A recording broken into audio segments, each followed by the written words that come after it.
Hello everyone. This is Harkanwal Sidhu with Remax Complete Realty. I'm here with your weekly market report for Calgary.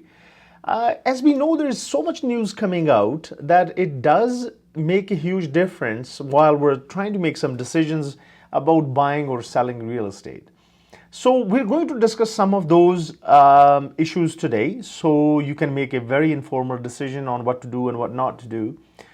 As we know that Canada's market and obviously Calgary's real estate market has slowed down quite a bit, but surprisingly, in the last 7 months, out of the last 7 months, 6 months, the sales have increased when they're compared by month-to-month basis. So in the month of October, in Canada, sales rose by 0.9%, which is pretty close to 1%. When we are looking at the whole industry in Canada. So which is quite significant. The reason I am saying this that because a lot of people are thinking, what to do and what not to do. We know now our interest rates are low. Bank of Canada has decreased its interest rates to 2.25 and banks are offering good interest rates right now. So the other things that just need to be worked out are basically about the economy. And we know that Calgary has been attracting so many people from all across the country and also all across the globe as they're coming here, and our market is still active, but obviously prices are coming down and we know we have huge inventory when it comes to condos. So just so you know that the Canadian housing market numbers stats came out and CREA released them, which is Canadian Real Estate Association, and sales were up by 0.9%, which is a good news because it is moving in that direction. But we still have a lot of inventory, keep that part in mind. So now let's compare actually province-wise what is happening in provinces. We do know that the sales are down in BC and Ontario because their prices went really high, and I'm going to also discuss about delinquencies in different parts of Canada later in this segment. So the Ontario and BC market was quite slow. Obviously BC still actually was on the positive side of when it comes to comparing year over year, October 25 to 24 rates. Alberta also have shown a big increase in the average price since then. Quebec has shown the highest price, where Ontario and obviously Canada's average is showing down in this graph, as you can see right here, that the average price went up compared to last year, October. There is one more thing that I wanted to touch base here with you guys, and that is I am bringing this. This is actually a good work done by CREA, and they gathered all the information, and obviously Remax actually brought these numbers out to us. So I thought it'll be a really good idea to share them with you. As you guys can see that our market starting from 1994. The average price in Calgary at that time was about 136,000 in 1994. So 2004, since I moved here in 2004, the price average was about 227,000, as you guys can see in this graph. And you can also look at all the major other cities across Canada, and you can see the price difference that started to happen. And prices obviously jumped in 2014 and then in 2024. Why I'm showing it to you? I just want to show you guys the percentage difference here. Now, when you look at the 30-year performance, obviously Ontario had a huge jump, which is like 436%. But when you look at Calgary saw a price increase of 344%. Now you can all compare with all the other major cities where even Halifax is showing like 460%, and Edmonton is showing about 275%.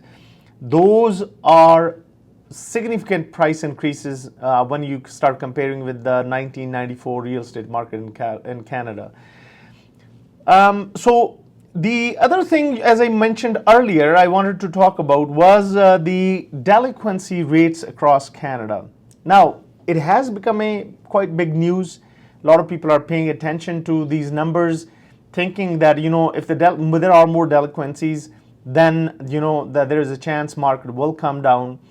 But with the population growth, we know that there is just so much going on that it's really hard to wrap our head around all these things.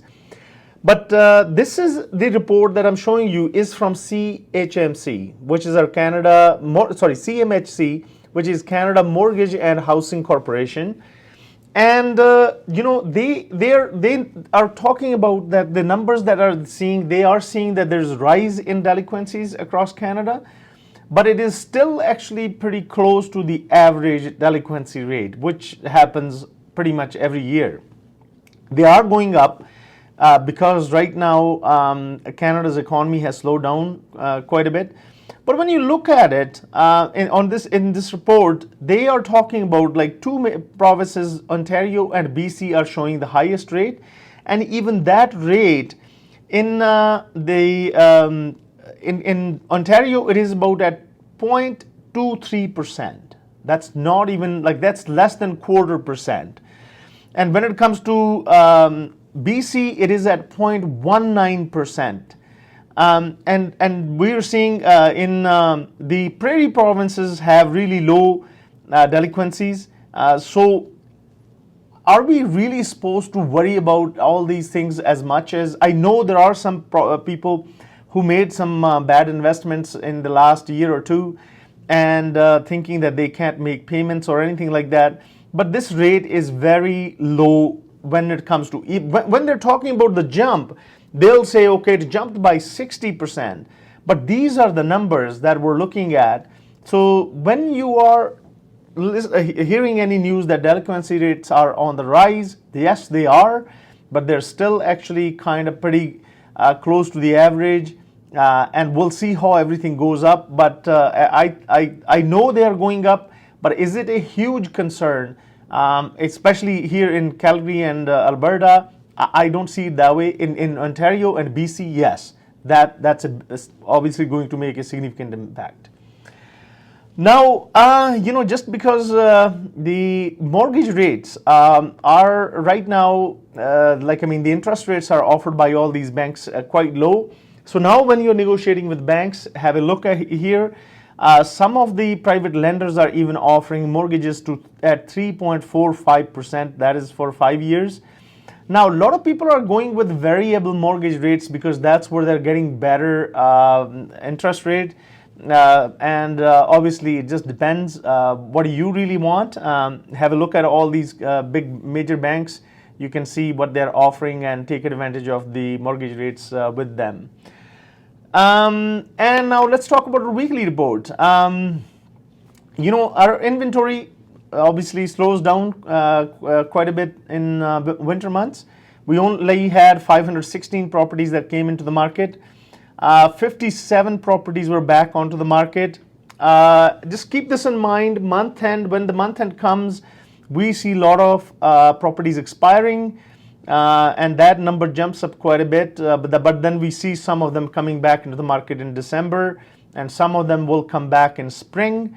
So new listings 516, back on the market 57, 536 properties saw a price decrease, 20 properties saw price increase. That is still surprising. 359 properties went pending, 411 properties got sold, 151 properties were expired, 1 property was withdrawn, 223 properties were terminated. In this market, if you need any kind of advice about buying or selling, please give us a call. My phone number is 403-689-2345. And let us work hard to get you the best deal possible that we can. If you're thinking to buy or sell, give us a call. Thank you. Bye-bye.